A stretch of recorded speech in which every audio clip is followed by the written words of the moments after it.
Hi, welcome to the Modest Abode. I'm Kimberly, and today we're going to be making this elephant plushie. I like to use mine as a pincushion, but these make excellent children's toys, and you can even make them larger and embroider your child's name on them. In the description below, you'll find a link to the free pattern download. It comes in 4 pieces, so you'll be cutting out 2 of the elephant body in fabric and 2 in interfacing. You'll be cutting out 2 of the elephant head in both fabric and interfacing. And then you'll be cutting out 4 elephant ears in the fabric, 2 of them in interfacing, and then you'll want to cut the tail in the fabric only. The size fabric you'll need is 1 piece for the body and the head that measures 10 inches by 14 inches. You need 1 piece for the ears and the tail, and that measures 10 inches by 7 inches. And I like to use a contrasting fabric sometimes so I can have 1 pattern on the front of the ear and 1 on the back. And then you'll need a piece of interfacing that is 10 inches by 20 inches. We're going to be using fabric scissors, snips, and I like to have a fabric pen around so I can mark where the tail goes. You'll also need a hand sewing needle and some thread. And that way we can sew up the opening at the very end after we stuff the elephant. And then of course we'll need filling. I like to use this Poly-fil, but you can use whatever kind of batting or stuffing that you like. Let's go ahead and get started. Alright, so we have our fabric pieces cut out, as well as our interfacing, and we've pressed our interfacing to attach it to our fabric. And so we have the body pieces, the head pieces, we have 4 ear pieces. You can see I have interfacing attached to one side of each ear. And we're going to be sewing together the tail and the ears right now. So we'll start with the tail, and what you want to do is take one end of the short end and fold it in 1/4 inch. And then you'll take each long side and fold it in 1/4 inch, and you want to finger press it to make a crease. So you could do this at the iron if you like, but I find it's plenty easy, depending on the fabric you have, just to finger press it. And you do that on both long sides. And then we're going to fold it in half.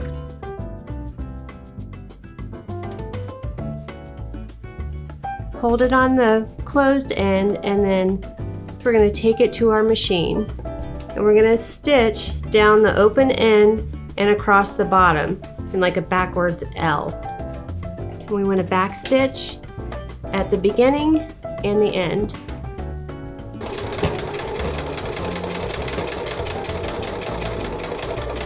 And when you get to the corner, you want to get your needle down and then lift up your presser foot and turn. I need to go 1 more stitch. So lift it up, turn it, and then sew across the bottom.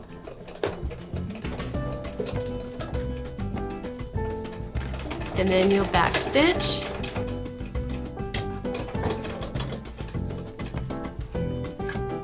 And there we have our tail. So now we'll sew our ears together. I have right sides together, and I'm going to stitch an 1/8 inch seam allowance all around the curved edge. We're going to leave the straight edge open.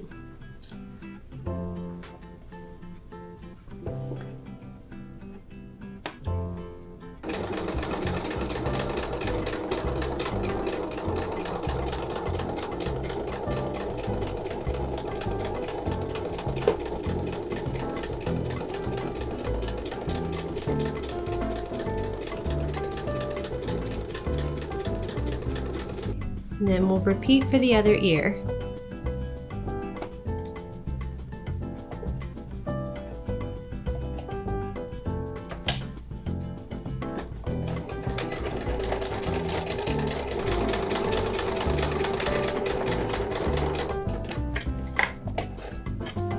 Okay, so now we're gonna clip our ears, so where it goes in on the curve, we just want to put a little V in there. Maybe do 2. It'll just help the seam lie down flat where it curves. You don't have to do it, but I find with the thicker fabrics, it's really helpful. Okay, now we're going to turn them right side out.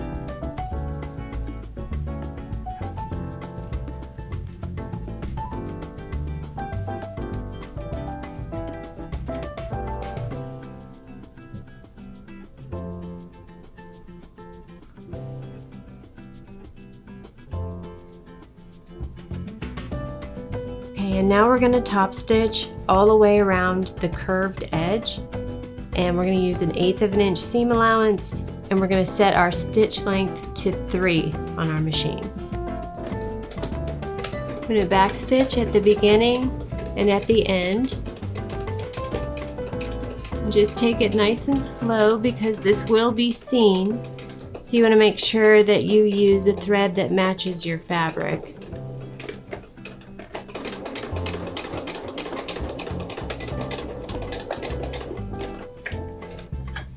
Okay, and we'll repeat for the other ear.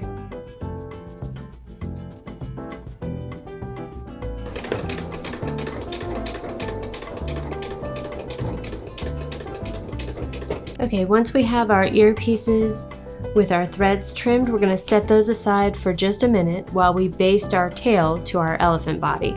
So we're going to take one of our body pieces and the tail, and we're going to find the raw edge, which is the edge where you didn't sew the backwards L.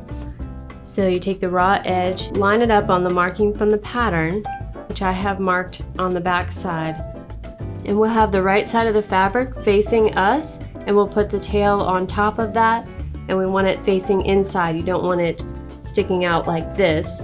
That is how it will end up.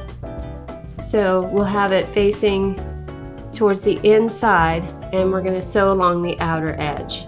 If you remember, we had our machine set at stitch length 3. We're just going to leave it there and just sew a few stitches, back stitching at the beginning and at the end to hold it in place.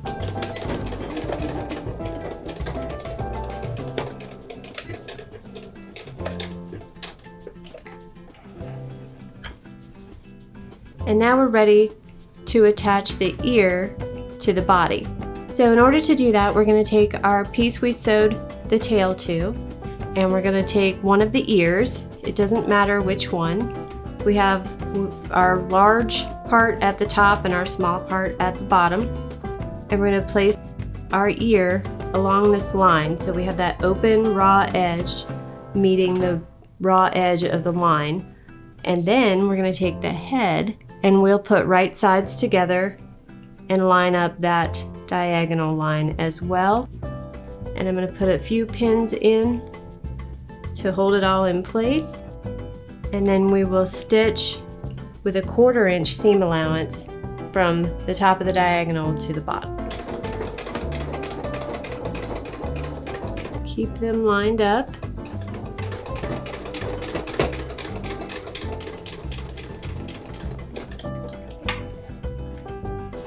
Okay, so you can see that it's already coming together, but right now we're going to trim our threads, and then we'll repeat the process for the other side. So we want to get our body pieces here. We have our right side facing up, our big part of the ear on top. We can judge from the other one that we just did, it's about 1 inch down from the top. So we'll do this one, just eyeballing it, about 1 inch down from the top.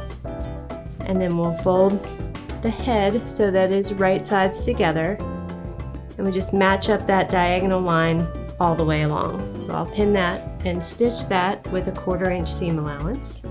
It does not matter if you start at the top or the bottom, but you definitely want to back stitch at the beginning and the end, and just remember your presser fit is typically 1/4 inch seam allowance.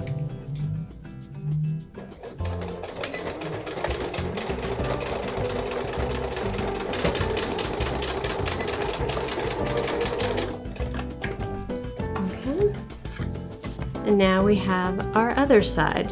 So we'll trim these threads, and then we can put the elephant together. So I like to fold this open and push the head away from the body and kind of finger press this seam so that it's nice and open. You're welcome to take it to an iron and just give it a quick press. We'll do that to both sides. Okay, now we want to make sure our tail is again facing inside. And then we're going to put all of our right sides together and make sure that everything lines up, the diagonals on the top and on the bottom. That's where you're most concerned, is where the diagonal lines meet. So I'll pin it there. Right away I'm going to pin the bottom as well, just peeking inside to make sure my diagonals line up. I'll put a couple more pins in, then we'll sew using a 1/4 inch seam allowance all the way around. We're going to leave a 2-inch opening on this back end, and that's where we will turn it right side out and stuff it.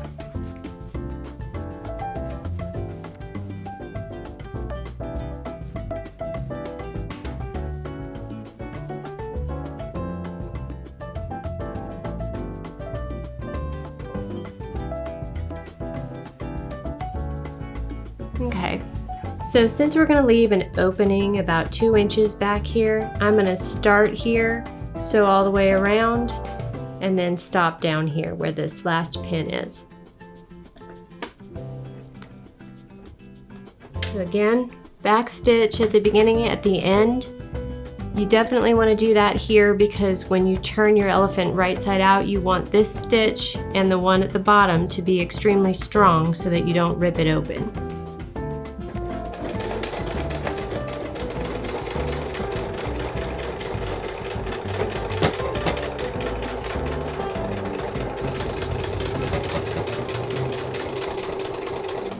I'm slowing down to get around the curve of the trunk. Just take your time and follow the line. And then at the top of the trunk, I'm going to put the needle down, lift my presser foot, turn just like we did on the tail, and then stitch across the top of the trunk. And I went a little too far. I'm going to back up and then put my needle down and lift it up and turn and continue on.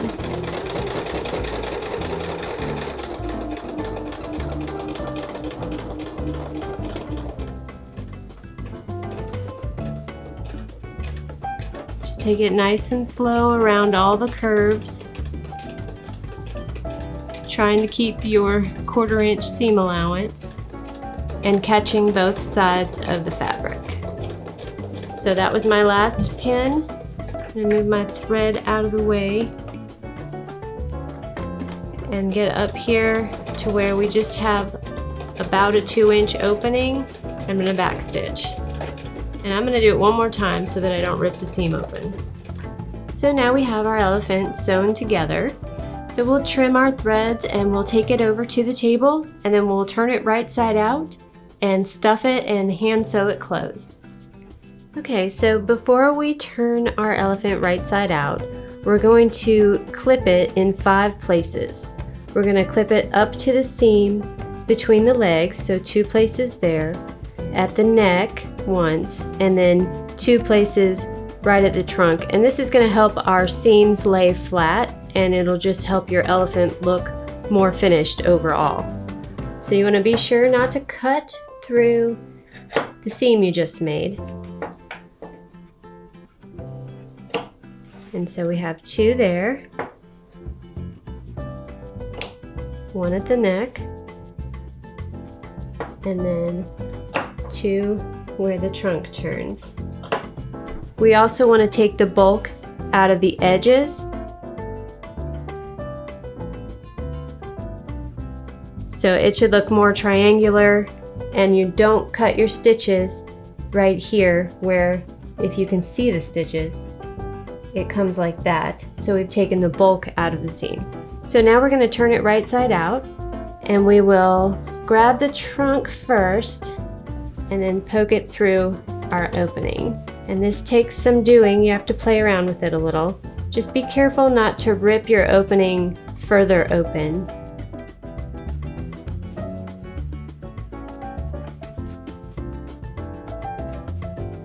and get those seams nice and smooth just by feeling around the edge of the seam.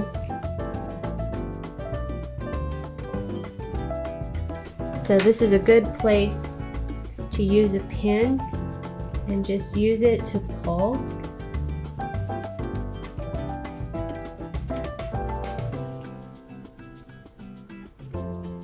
Just gently pull the fabric with the pin. You don't want to rip through a seam. So use your fingers to poke out the legs.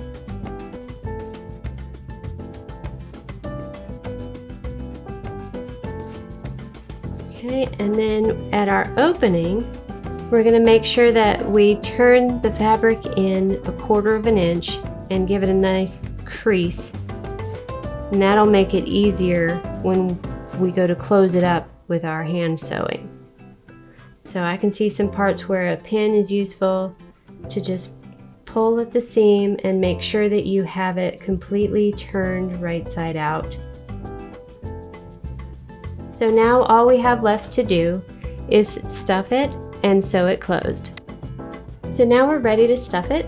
So you just want to grab your poly-fil or your batting, whatever you're using to stuff with, and we will take very little bits and just stuff it in there. I'm going to take my fabric marker and just push it on in there. You can bunch them up really well so that you can feel where the stuffing is going. And you're just going to keep doing this over and over until he is stuffed full.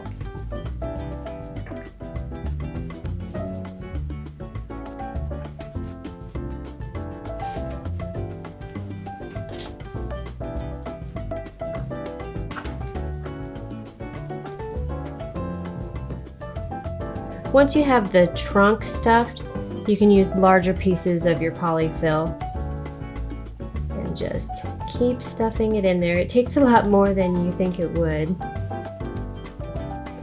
Try to get into the corners as well as you can.